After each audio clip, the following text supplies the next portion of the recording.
Oke baik, Assalamualaikum warahmatullahi wabarakatuh.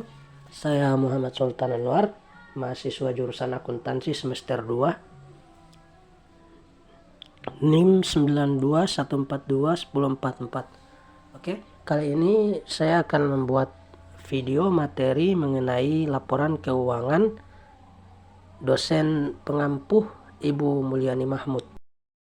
Yang pertama yaitu pengertian laporan keuangan. Menurut SAK atau Standar Akuntansi Keuangan menyebutkan bahwa laporan keuangan adalah proses pelaporan yang meliputi laporan neraca, laba rugi, dan laporan posisi keuangan yang disajikan dengan berbagai cara seperti laporan catatan, arus kas, dan laporan lain yang merupakan bagian dari integral laporan keuangan. Sedangkan menurut para ahli, yang pertama yaitu Hartono, laporan keuangan yaitu hasil akhir dari proses akuntansi, terdiri dari dua laporan utama yaitu neraca dan laporan perhitungan laba rugi. Mempunyai sifat sebagai pelengkap seperti laporan laba yang ditahan pada laporan sumber dan penggunaan dana. Selanjutnya menurut Sutejo, laporan keuangan adalah suatu laporan yang menggambarkan posisi keuangan dari hasil suatu proses akuntansi selama periode tertentu yang digunakan sebagai alat komunikasi bagi pihak-pihak yang berkepentingan. Selanjutnya yaitu menurut Kasmir, laporan keuangan adalah laporan yang menunjukkan kondisi keuangan perusahaan pada saat ini atau dalam suatu periode tertentu. Dari beberapa pengertian sebelumnya, kita dapat menyimpulkan bahwa laporan keuangan adalah catatan informasi keuangan suatu perusahaan pada suatu periode akuntansi yang dapat digunakan untuk menggambarkan kinerja perusahaan tersebut. Laporan keuangan merupakan bagian dari proses pelaporan keuangan di mana biasanya sering dilakukan audit oleh lembaga pemerintah, akuntan, firma, atau lembaga lainnya dengan tujuan untuk memastikan akurasi dan untuk tujuan pajak, pembiayaan, atau investasi. Selanjutnya yaitu bentuk-bentuk laporan keuangan. Laporan keuangan terbentuk atas 5 macam. Yang pertama itu laporan laba rugi, yang kedua laporan neraca, yang ketiga laporan perubahan ekuitas, selanjutnya itu laporan arus kas, dan yang terakhir catatan atas laporan keuangan. Yang pertama saya akan menjelaskan mengenai laporan laba rugi. Laporan laba rugi adalah laporan keuangan suatu perusahaan yang mengukur keuntungan atau kerugian suatu perusahaan dalam periode waktu tertentu. Laporan laba rugi biasanya dibuat setiap bulan, kuartal, dan tahun. Laporan laba rugi adalah suatu jenis laporan perusahaan yang dapat membantu mengukur dan mengetahui kinerja atau performa perusahaan dalam satu periode atau dalam satu tahun. Laporan laba rugi atau income statement atau profit and loss statement adalah salah satu bagian laporan keuangan perusahaan dalam periode akuntansi tertentu yang berisikan pendapatan serta beban perusahaan, lalu menghasilkan laba atau rugi bersih. Laporan ini terdiri atas pendapatan selama periode berjalan dan beban, baik beban usaha maupun di luar usaha, selama periode berjalan.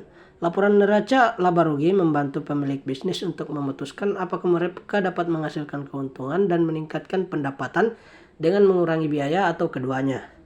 Karena itulah, laporan ini termasuk salah satu komponen yang harus dimasukkan dalam pembukuan bersama dengan neraca keuangan dan juga laporan arus kas.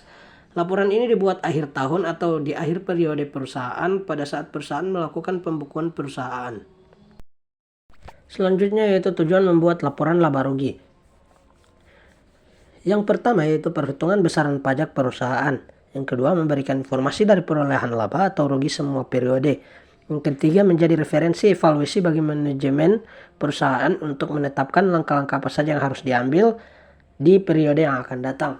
Dan yang terakhir memberikan informasi apakah langkah yang ditempuh menjadi efisien atau tidak dari besaran beban atau biaya perusahaan. Selanjutnya yaitu komponen-komponen utama dalam membuat laporan laba rugi. Yang pertama yaitu beban, expense.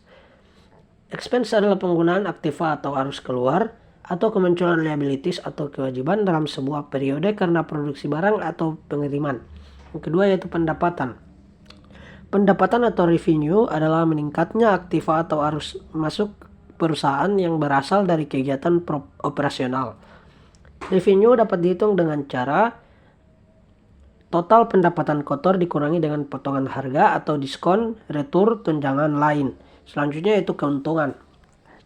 Keuntungan atau profit adalah meningkatnya ekuitas akibat transaksi atau investasi pemilik atau pendapatan.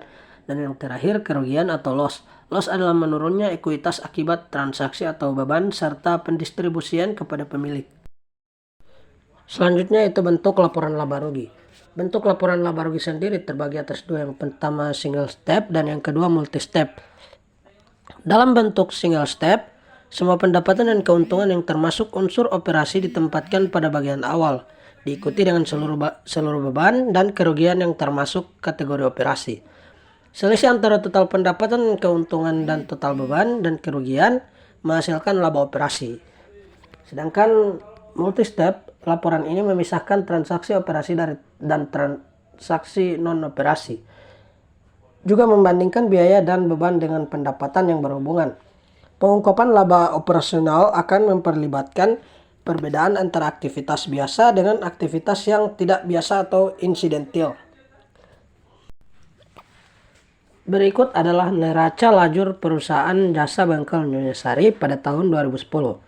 Berdasarkan worksheet yang tertera pada gambar, buatlah laporan laba rugi bengkel Nyonya Sari tahun 2010. Dalam studi kasus tadi, kita diminta untuk membuat laporan laba rugi.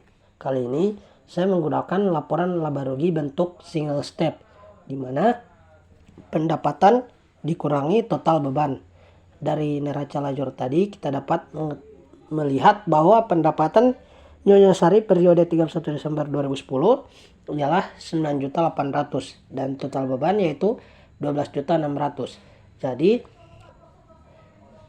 laporan laba rugi periode 31 Desember 2010 perusahaan jasa bengkel Nyonya Sari mengalami kerugian bersih sebesar 2.800.000.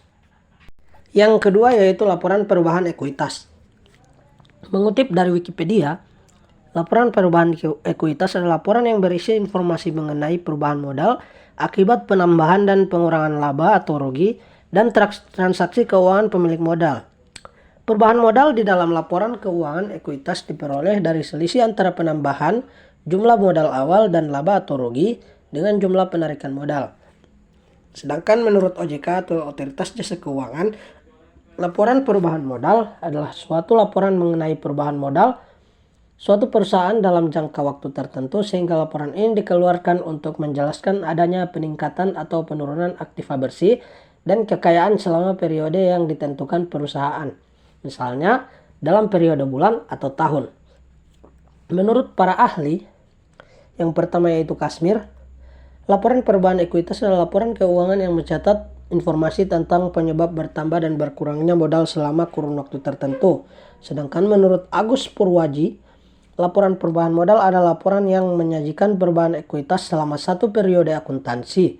Laporan ini terdiri atas beberapa elemen, diantaranya modal awal, periode, penambahan dan pengurangan selama periode, dan modal akhir periode. Jadi, jika disimpulkan, laporan perubahan ekuitas merupakan laporan yang berisi informasi mengenai penambahan dan pengurangan ekuitas perusahaan dalam periode tertentu, beserta penyebab terjadinya perubahan.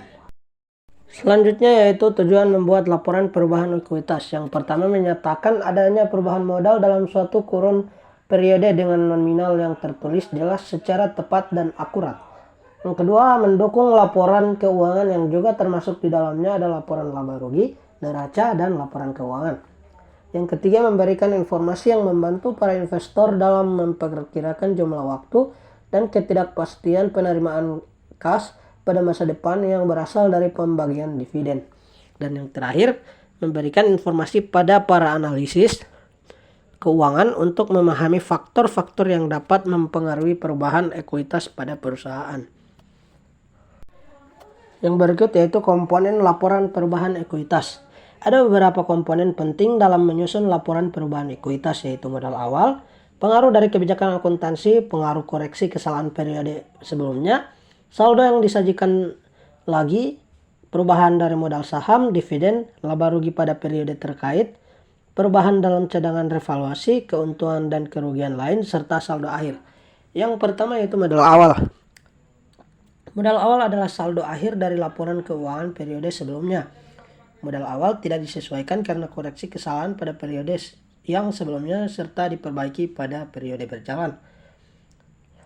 Penyesuaian diperlukan pada cadangan pemegang saham di awal periode laporan komparatif untuk menyajikan ekuitas awal ke jumlah yang ditentukan pada kebijakan akuntansi baru.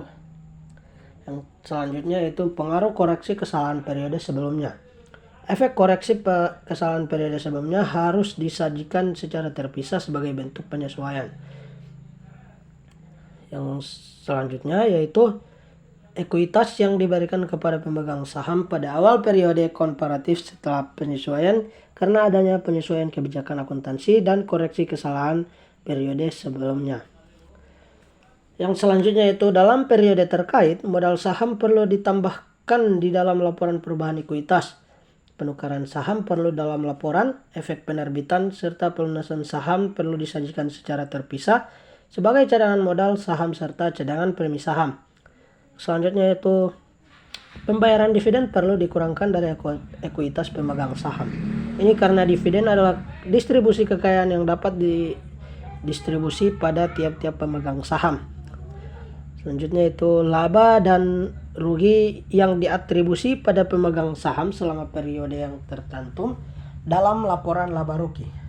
Selanjutnya yaitu perubahan dalam cadangan revaluasi perlu disajikan dalam laporan selama hal ini diakui di luar laporan laba rugi. Sebab pembalikan rugi penurunan nilai sebelumnya tidak disajikan secara terpisah pada laporan perubahan ekuitas karena sudah dimasukkan pada laba rugi periode terkait. Selanjutnya itu keuntungan dan kerugian lain yang tidak diakui pada laporan laba rugi dapat disajikan dalam laporan perubahan modal lainnya. Keuntungan serta kerugian aktuarial akibat penerapan nilai tukar, pajak biaya masuk dan sebagainya. Selanjutnya itu saldo cadangan ekuitas dari pemegang saham di akhir periode pelaporan seperti yang terlihat pada laporan posisi keuangan. Selanjutnya itu studi kasus. Dari worksheet di studi kasus sebelumnya, yaitu studi kasus laporan laba rugi perusahaan jasa Bengkel Nyonya Sari, buatlah laporan perubahan ekuitas perusahaan jasa Bengkel Nyonya Sari, di mana menurut laporan neraca di sini modal awal Nyonya Sari ialah sebesar 60 juta. Sedangkan dalam laporan laba rugi perusahaan mendapatkan rugi sebesar 2.800.000. Dan price Nyonya Sari selama periode 31 Desember 2010 yaitu sebesar 2 juta. Yang pertama kita menambahkan itu rugi perusahaan dan price Nyonya Sari sebesar 4.800.000, terus dikurangi modal awal Nyonya Sari. Didapati modal akhir Nyonya Sari pada periode 31 Desember 2010 itu sebesar 55.200.000, di mana perusahaan Nyonya Sari mengalami kerugian pada periode 31 Desember 2010. Yang ketiga yaitu laporan neraca. Neraca keuangan adalah bagian dalam laporan finansial yang mencatat informasi terkait aset, kewajiban pembayaran pada pihak terkait dalam operasional perusahaan dan modal pada waktu tertentu. Neraca adalah bagian dari laporan keuangan dari entitas bisnis atau perusahaan yang mencatat informasi tentang aset, kewajiban dan ekuitas pemegang saham pada waktu tertentu.